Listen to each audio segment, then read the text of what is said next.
Welcome back. The title of this mini lecture is Colonial Wars or Native American Wars. And we're going to talk about 5 terms that, as you read more about this time period and these subjects, it's good to use these as a guide to kind of get a better sense of things that are going on, and that what you read about will start to make maybe a little bit more sense. So let's get into it. The first thing, even before we get into terms, I want to make sort of something particularly clear. For decades, the study of Indigenous people, particularly from individuals who, looked like myself, often tended to emphasize their victimhood or their lack of sort of understanding, and really came about that history from racialized and sort of discriminatory fashions.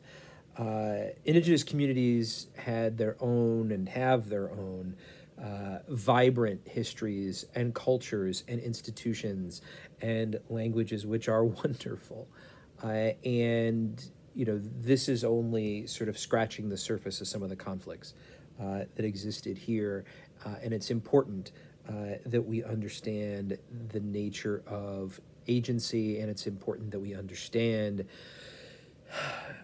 that on one side, the story of the 17th century looks like one of freedom from religious toleration and of settlers and stories of the Mayflower and everybody getting along. But the reality, if we look at the arc of the 17th century for Indigenous people, is a much more complex and more difficult reality. So that being said, the first term for us is the Beaver Wars. So this is a series of conflicts, and it's fought essentially throughout the entirety of the 17th century.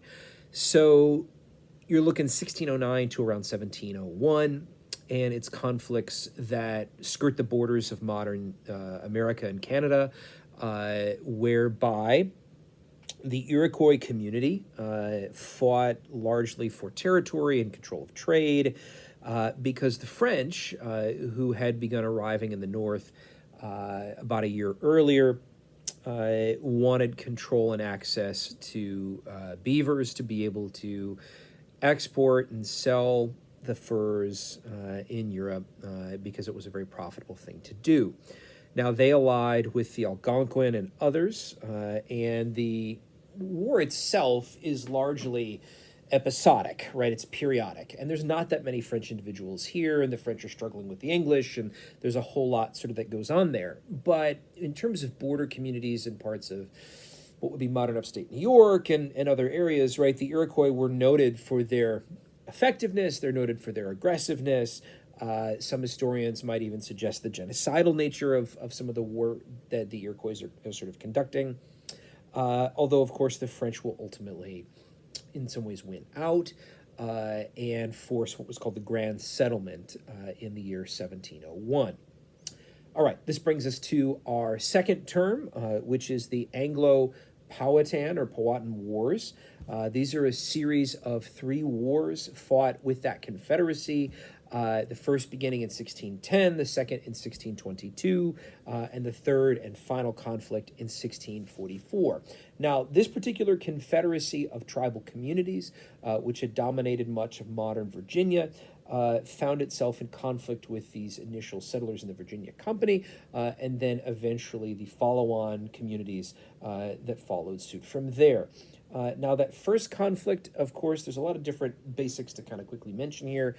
So certainly the union or marriage of Pocahontas with John Rolfe is going to play a role in bringing an end to the first one here. The massacre that occurs in 1622, which kills about a third of the town, right, is a big part of this. And then eventually the treaty that brings an end to the third conflict, I think is kind of interesting in 1646. The Confederacy, for the most part, is damaged heavily here, right? It's done for. And what you're going to see is this sort of broad, quick truce or quick peace whereby there would be this process of sort of borders and racial separation, and you could travel to another part here if you had a pass, etc. And it kind of leads us up through the era of what's called King Philip's War, which happens in the 1670s. And Virginia, they end up with something called the Treaty of Middle Plantation in the year 1677, where you see a number of tribal communities allowed to maintain their lands in Virginia in exchange for allegiance to the crown and sort of this kind of stuff. All right. This brings us to our third term, which is the Pequot War.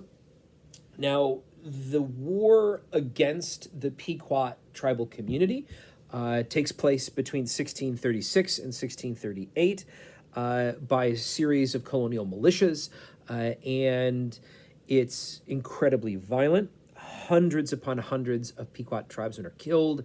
The rest are functionally driven out of their lands or sold into enslavement across the Americas. And the end result of this conflict was something called the Treaty of Hartford.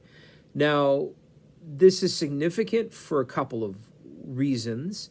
One, of course, it tells us a lot about the character and tenor of racialized conflict on the part of white settlers against indigenous communities. It tells us a lot about the concepts of genocide and whether or not we should use or look at terms like that to describe conflicts like the Pequot War.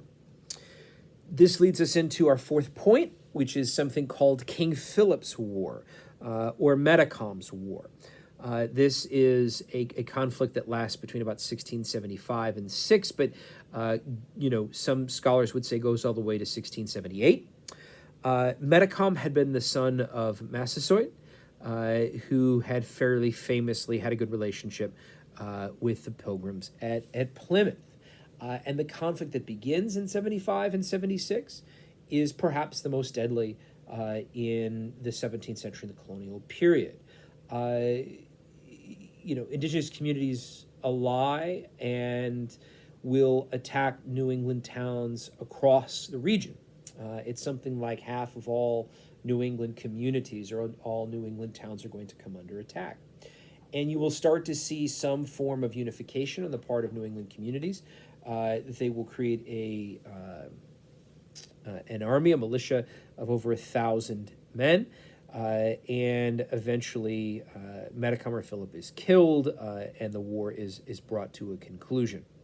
But it tells us a lot, certainly, about Native American resistance, about the tenor of English settler resolve, and really what the story of the 17th century is about, and how common the realities of war were, the role that race played in them as well. And it really, I think, paints for us a different picture when it comes to what we think about with understanding kind of the arc of the 17th century. This brings us to our fifth term, which is the Tuscarora War, which happens in North Carolina.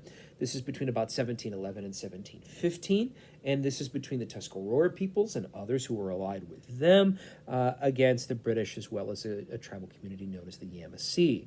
Now, for the most part, the Tuscarora, who were an Iroquois-speaking, are an Iroquois-speaking people, there was a fairly positive relationship, but that turned sour by 1711, and you're going to see a series of raiding parties and expeditions and conflicts.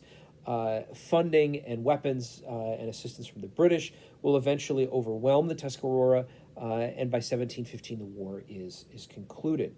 Now, this conflict can tell us a lot, not only about the role of new kinds of weaponry on the battlefield in the colonial period, but it can also tell us a lot, certainly, about the Carolinas, borders and frontier conflicts in back countries, and it can also tell us a lot about the trade in enslaved peoples, particularly of Native Americans, and the transformation of those things that were going on, and an ending of that, and the use of enslaved individuals from the continent of Africa.